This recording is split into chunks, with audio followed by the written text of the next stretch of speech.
भगवान शिव जी की एक रोमांचक और भक्तिमय कहानी। हिमालय की बर्फीली चोटियों के बीच एक छोटा सा गांव था, शिवपुर। वहां के लोग बहुत भोले और भगवान शिव के परम भक्त थे। हर सुबह मंदिर में घंटियों की आवाज गूंजती और ओम नमः शिवाय का जाप पूरे वातावरण को ओम पवित्र कर नमः देता। शिवाय। गांव के बीचों बीच एक प्राचीन शिवलिंग था, जिसके बारे में कहा जाता था कि वह स्वयं भगवान शिव का स्वरूप है। लेकिन एक रहस्य भी था। हर अमावस्या की रात मंदिर से अजीब आवाजें आती थी। कोई भी उस रात मंदिर के पास जाने की हिम्मत नहीं करता था। गांव में एक लड़का था, आरव। वह निडर और जिज्ञासु था।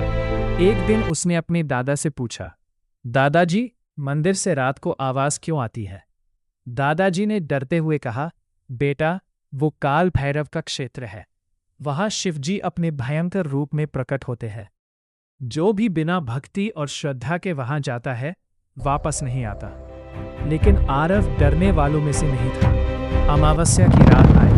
पूरा गांव अपने घरों में बंद था, लेकिन आरव चुपके से मंदिर की ओर चल पड़ा। जैसे ही वह मंदिर के पास पहुंचा, तेज हवा चलने लगी, घंटियां अपने आप बजने लगी और अचानक चारों तरफ अंधेरा छा गया। आरव का दिल तेज धड़कने लगा, पर वह रुका नहीं। मंदिर के अंदर जाते ही उसने देखा, शिवलिंग से एक काली छाया निकल रही है। धीरे धीरे वह छाया एक विशाल रूप में बदल गई। आंखें आग की तरह जल रही थी। गले में खोपड़ियों की माला, हाथ में त्रिशूल। वह थे काल भैरव। उन्होंने गर्जना की, कौन है जो मेरे क्षेत्र में आया है? आरव डर गया, लेकिन उसने हाथ जोड़कर कहा, मैं शिवजी का भक्त हूं, मुझे सच्चाई जाननी है। काल भैरव ने कहा, भक्ति सिर्फ शब्दों से नहीं होती, तुम्हें अपनी सच्ची श्रद्धा साबित करनी होगी। अचानक मंदिर गायब हो गया और आरव खुद को एक डरावनी दुनिया में पाया। चारों ओर भूत प्रेत, अजीब आवाजें, डरावने दृश्य। ये उसकी भक्ति की परीक्षा थी। एक एक करके डरावने दृश्य सामने आते गए। कभी कोई उसे पकड़ने आता, कभी कोई डराने की कोशिश करता। लेकिन आरव ने आंखें बंद कर ली और सिर्फ एक मंत्र जपने लगा, ओम नमः शिवाय, ओम नमः शिवाय। धीरे धीरे सारे भूत प्रेत गायब होने लगे।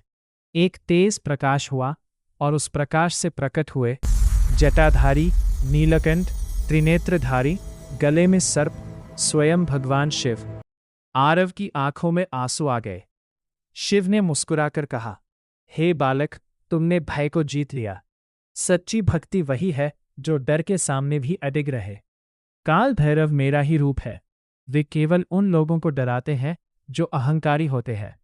शिव जी ने आरव को वरदान दिया कि तुम जहां भी रहोगे, मैं तुम्हारे साथ रहूंगा।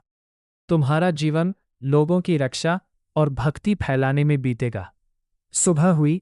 गांव वालों ने देखा कि आरव मंदिर के पास बैठा है, प्रसन्न और दिव्य आभा से भरा हुआ। अब वह साधारण लड़का नहीं था, वह शिव का सच्चा भक्त बन चुका था। सीख, सच्ची भक्ति में डर की कोई जगह नहीं होती। भगवान शिव हमेशा अपने भक्तों की परीक्षा लेते हैं। जो सच्चे दिल से उन्हें याद करता है, वह कभी अकेला नहीं होता। हमारी यात्रा में शामिल होने के लिए सब्सक्राइब करें और घंटी बजाएं।